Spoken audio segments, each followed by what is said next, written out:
Friends, today I am going to discuss about the chapter 1, so that is electric field intensity and potential.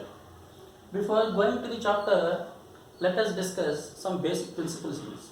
So first of all, let us discuss about some definitions. So for that, this is called as introduction section. So according to electron theory, every substance is made up of so many number of atoms, and every atom contains a central portion called nucleus. In the nucleus, we are having protons and neutrons, and around the nucleus, some electrons are revolving in different orbits. See like this. So this is the central portion of the atom. This is called nucleus.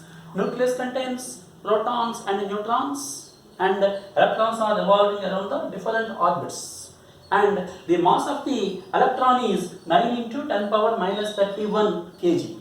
So mass of the electron is equal to 9 into 10 power minus 31 kg, and its charge is 1.6 into 10 power minus 19 coulomb. This is the negative charge. Electron is having a negative charge.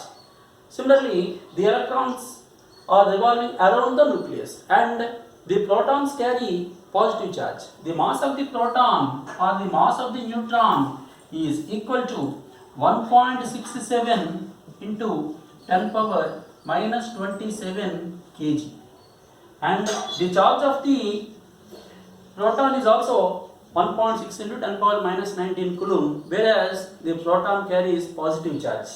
The charge of the neutron is 0. So this is the central portion called nucleus. And generally in an atom, the number of protons in the nucleus is equal to the number of electrons in the atom. So that's why generally the quantity of the positive charge and the negative charge are equal in an atom. So that's why generally an atom behaves like electrically neutral particle. Suppose some electrons are taken out or some electrons are given to the atom. What it will happen? Let us discuss about it. Suppose some electrons are removed from the atom, then the substance becomes positively charged. Similarly, if some electrons are added to the substance, then the substance becomes negatively charged. So what does it mean is that the excess of electrons means the substance carries negative charge, and the deficiency of electrons means the substance carries positive charge. And let us discuss about some definitions. First of all, let us discuss about atomic number. So generally this is indicated by the letter Z. Atomic number. Atomic number is indicated by Z. So atomic number means generally the number of protons or the number of electrons in an atom is called atomic number. That is indicated by Z. Similarly, there is another definition, atomic mass. This is indicated by capital A. Atomic mass means the mass of the protons and the mass of the neutrons in the nucleus. So mass, atomic mass means the total mass of the protons and the neutrons. So these are the two definitions generally. And so we discussed about the positive, how a substance gets positive charge and a substance gets negative charge. The deficiency of electrons means positive charge, and excess of electrons means negative charge. Suppose if we take any two substances, suppose we take glass rod, and if we can rub it with a silk cloth, what will happen? Let us discuss. Suppose a glass rod is rubbed with a silk cloth, what will happen is that some electrons are transferred between the two substances. Then the glass rod gets positive charge and the silk gets negative charge.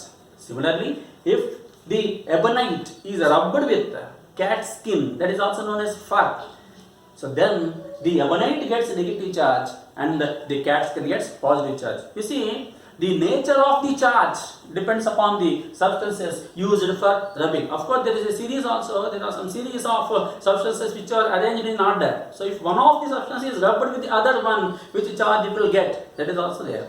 So, that is the nature of the substance. So, the charge acquired with the substance depends upon the nature of the substances which are used for rubbing. So, generally, Let us discuss about the definition of electricity. You see, it was discovered that when two substances are rubbed with each other, then they acquire the property of attracting small pieces of paper like pith, etc. Then we can say the two substances are said to be electrified or charged.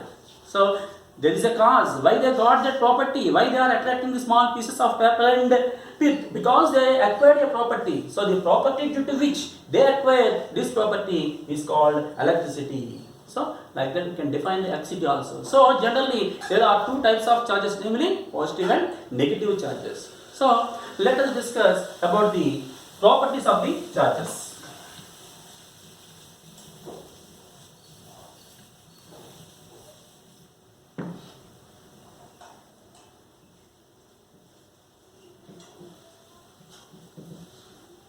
So let us discuss about properties of charge. So first point, generally there are two types of charges, namely positive charge or negative charge. The charge may be positive or charge may be negative. The second point is charge is a scalar quantity. That means it can have only magnitude and it is not having any direction. And the third property is like charges repel each other and unlike charges attract each other. That is the third property. And the fourth property is the charge is quantized. So charge is quantized.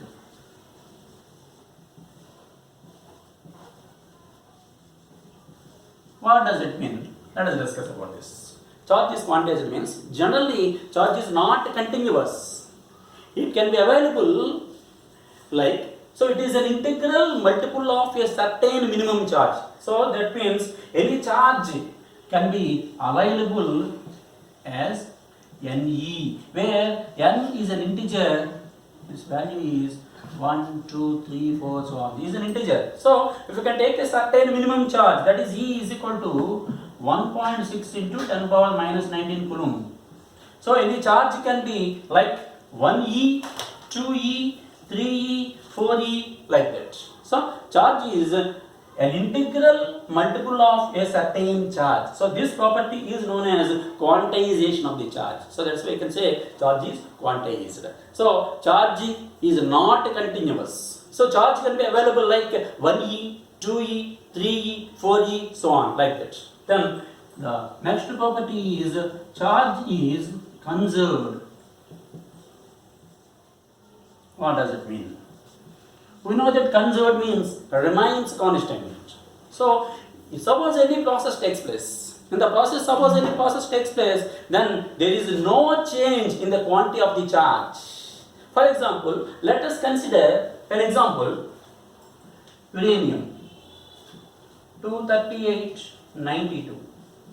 Then it disintegrates into thorium 9234 and an alpha particle will be released. You see here, this is a radioactive decay.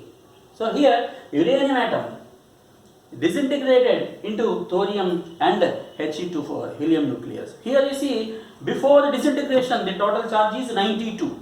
After disintegration, the total charge is 90 plus 2, which is equal to 92. So what we can observe is that there is no change in the charge before disintegration and after disintegration. So we can say that the total charge remains conserved. If there is no change in the total charge, then even though some process takes place, that is called conservation of the charge. So similarly, we can take another example, that is called pair production. Suppose H nu gives E minus plus E plus. You see here, H nu means it is the gamma ray photon. Suppose some high energy gamma ray photon collides in the electric field, then it gives a pair, namely an electron and a positron. So gamma ray photon has a charge of 0 here, and the charge of the electron is -1 and the charge of the positron is +1. So here you see on the right hand side, -1 plus 1 becomes 0. So before reaction it is 0, after the pair production the total charge is 0. So we can say that the total charge remains constant.